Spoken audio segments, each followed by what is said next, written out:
Welcome to another episode of Theological Pipe. News, culture, sports, politics, and everything else from a theological perspective. It's all summed up in love. What should I do? Tell me. God is good. Give it to me, give it to me, give it to me, give me peace. Give me peace. Put that in your theological pipe and smoke it. Hey, how's it going? I'm going to start off with a story. There was a bishop in the early 200s, 300s, that was the bishop of Myra in Lycia, which is modern-day Turkey.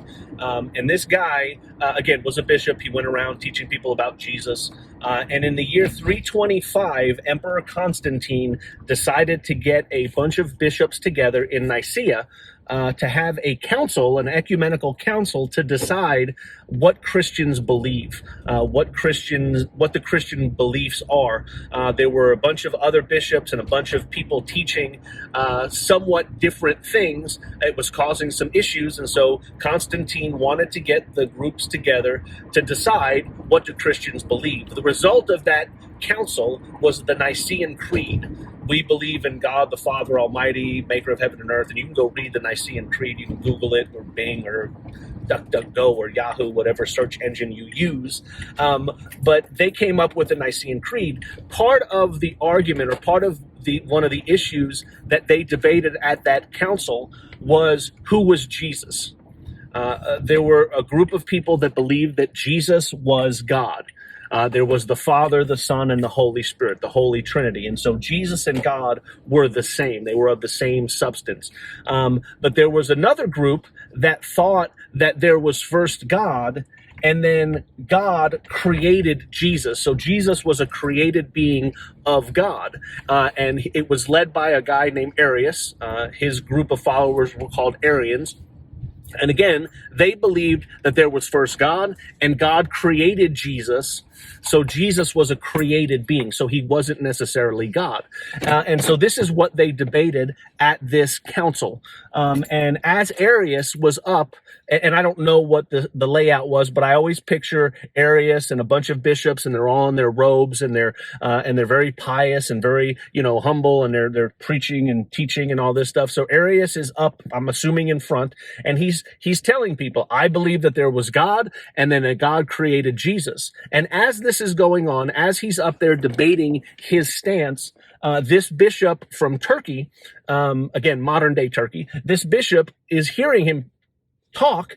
He gets up, he walks up to Arius, and he punches him in the face. Which I don't know why, but every time I think about that scene, it just kind of makes me smile, giggle. Again, a bunch of priests, a bunch of bishops, very humble, very pious in their robes.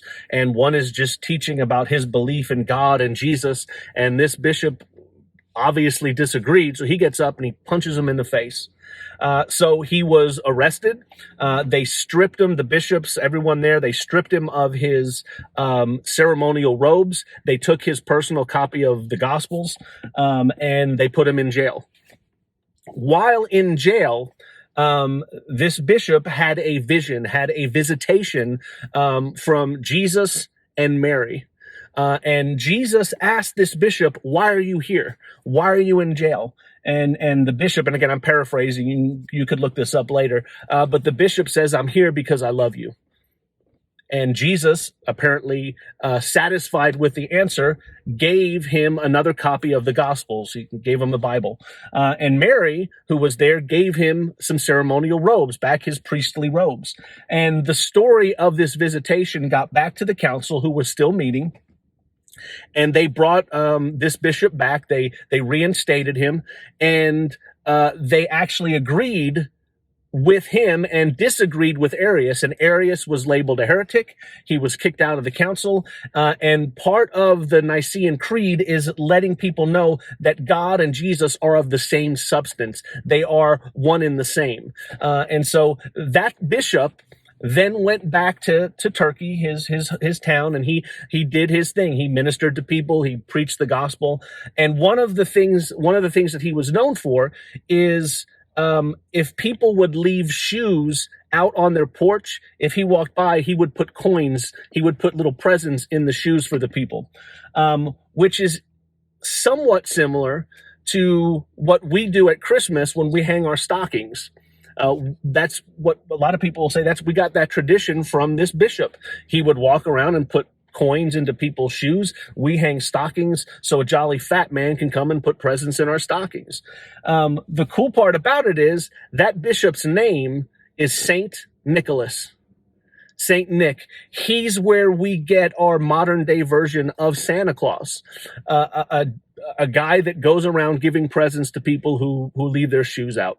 I always think it's funny because our version of Saint Nick came from Saint Nick, who not only put coins in people's shoes, but also punched people he disagreed with, and it gives new meaning to the phrase "you better watch out."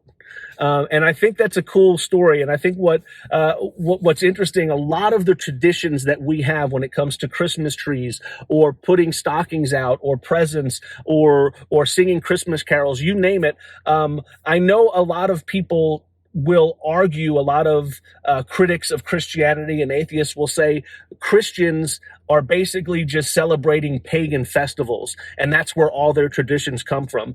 And yes, it's true that at times Christians would co-opt dates, but a lot of times the people making the claims that we co-opted a Christmas tree or we co-opted putting presents, they're really making claims that aren't true. And a lot of our traditions come from stuff like this, putting coins in people's shoes. That's why we hang stockings.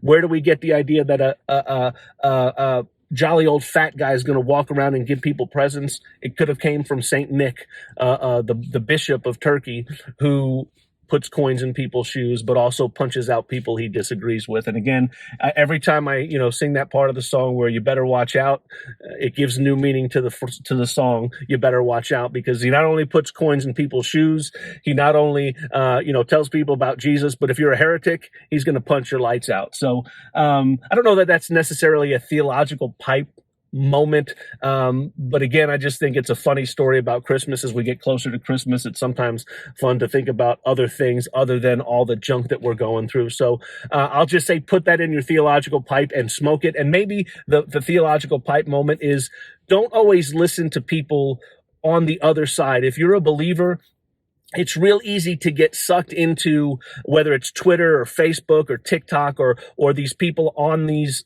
sites that are making these arguments about, well, Christianity is just a copy of an ancient Egyptian myth, and it's not even close to that. You hear that, and the people that are doing the TikToks and the videos and the YouTube, they're really good at doing videos. They're really good at doing arguments, but they're making arguments that are old. They're making arguments that have been refuted by smart people, by smarter people than me or them. And they're just making the claims. They're regurgitating things they heard without doing research. So if you hear claims like that, do some research into it and find out if it's true or not. And a lot of times you're going to find that a lot of the arguments that atheists make about Christianity, they are at best stretches, and serious scholars, serious academicians won't even try to attempt to make those arguments. You've heard some of them. Jesus never existed. He wasn't a real person. Jesus didn't die on the cross. You won't hear that. The flying spaghetti monster argument, or the tooth. I mean, they make these claims and they think they're smart and they're really smug, but really what they're doing is regurgitating things that people have been saying for hundreds, if not thousands of years. And they've been refuted by scholars. And again, even scholars that aren't Christians necessarily. Atheist scholars don't even dare to make the claim that Jesus never existed, or that a lot of our traditions are co-opted from other religions or other myths and stuff like that. So anyway, I just think I love the story of Saint Nick, the real Saint Nick, the fact that he was a bishop, the fact that he puts coins into people's shoes and he punches people he disagrees with. So I'm not saying go punch people you disagree with, not saying that's the right attitude, but I still think it's a good story. And again, it gives new meaning to the phrase, you better watch out. So hopefully when you hear that song, you're not going to think of it the same way. You'll have that in your mind every time. So put that in your theological pipe and smoke it. Be nice. Merry Christmas. As we get closer to Christmas, I'll say Merry Christmas. Maybe I'll do a couple more Christmas traditions that we have that you might not have known. So, I'll see you next time. Have a good one. Well,